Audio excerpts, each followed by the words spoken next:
আসসালামু আলাইকুম। আমি নাজমিন রোজি। শুভ সকাল। আলহামদুলিল্লাহ, আজকে এই মেঘলা দিনে সুন্দর একটি দিন পাওয়ার জন্য আল্লাহকে অনেক ধন্যবাদ। মানুষ মাত্রই টেনশন, প্যারা, ঝামেলা, তার মাঝেও আমাদেরকে আলহামদুলিল্লাহ বলতে হবে। কারণ অনেকের চেয়ে, লাখো মানুষের চেয়ে আমি ভালো আছি, সেই কথা চিন্তা করেই শুকরিয়া করতে হবে যে আলহামদুলিল্লাহ, আলহামদুলিল্লাহ। কখনো আমার চেয়ে সুখী যারা, তাদের কথা চিন্তা করব না,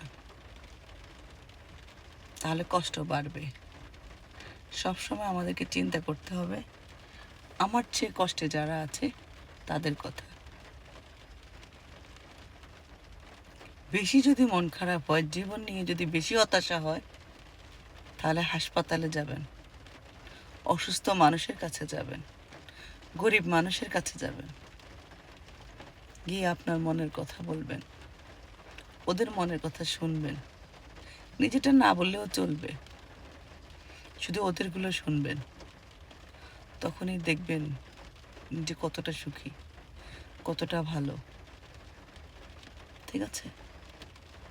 সবাই ভালো থাকবেন, সুস্থ থাকবেন, শুকরিয়া আদায় করবেন আল্লাহ তাআলার।